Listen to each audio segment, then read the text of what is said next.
You know the face. Have you ever had that painfully awkward moment? Someone walks up to you with total confidence, smiling like they've known you forever, and you instantly recognize them. You remember exactly where you met, the mood of the room, maybe even the specific conversation you had. But their name? Total blank. It's not just sitting on the tip of your tongue, it's completely gone. Suddenly, your brain starts scrambling for a rescue plan. You're desperately hoping someone nearby says their name out loud. You glance at their phone, their coffee cup, or anything that might save you from the embarrassment of admitting you forgot. Most people assume this happens because you weren't listening, or you just don't care.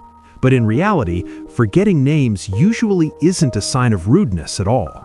It's actually a side effect of how your brain handles social information under pressure. You forgot the label. What makes this so strange is that when you forget a name, you often remember every other detail about the person. You remember their job, their tone of voice, or that sarcastic joke they made.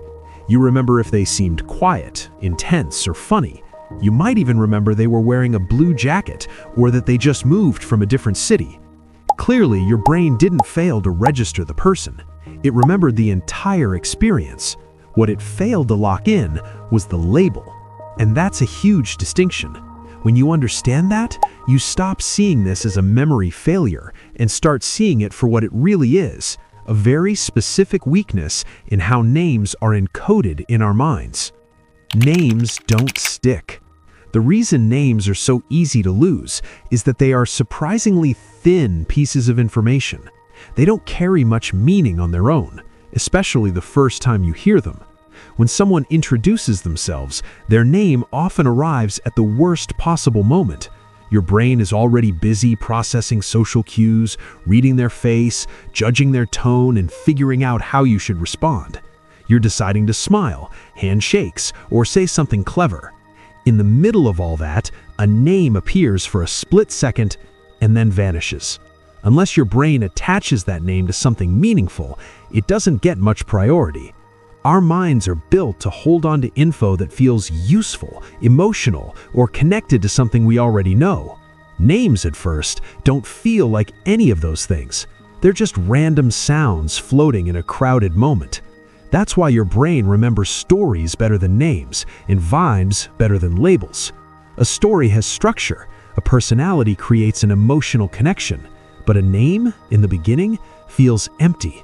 It doesn't automatically create a mental image. Compared to everything else happening during an introduction, a name has very little mental weight. And information with no weight is much easier to drop.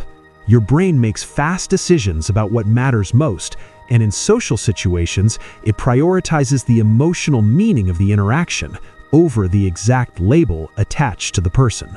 Attention gets split. This gets even worse when your attention is split. A lot of people who struggle with names aren't careless, they're just overloaded.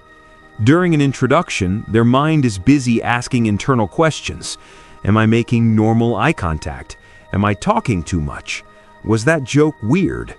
Do I sound confident? When your brain is busy managing your own behavior in real time, the other person's name doesn't get a clean landing space. It passes through your ears, but it never fully settles into your memory.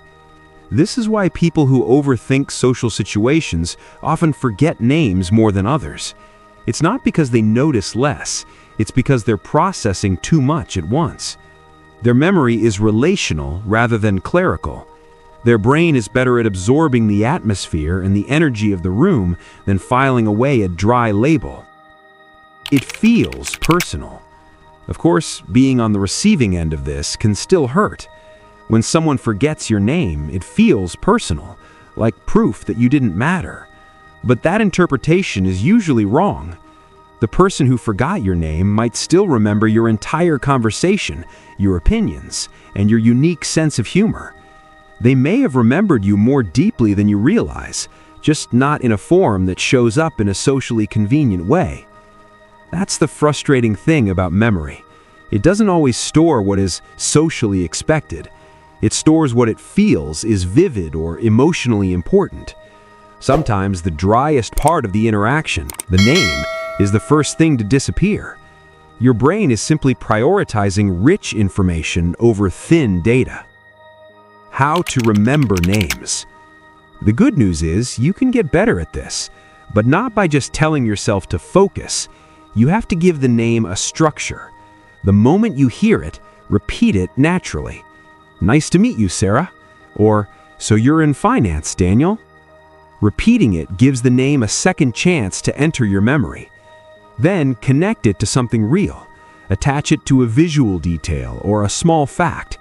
Instead of hearing Olivia as a random sound, think Olivia from Seattle who works in biotech. Now the name has hooks. It belongs somewhere. The more mental connections you build, the less fragile the memory becomes. What your brain prioritized. So the next time you forget someone's name, don't assume you failed or that you didn't care enough. Ask a better question. What was my brain prioritizing instead? Chances are it was paying attention to the face, the mood, the meaning, and the pressure of the moment. That doesn't make you rude, it makes you human. Names are often the first casualty of cognitive load and social pressure. Once you understand that, the whole experience makes a lot more sense. Instead of feeling ashamed, you can start seeing it as a clue into how your brilliant, complex mind really works.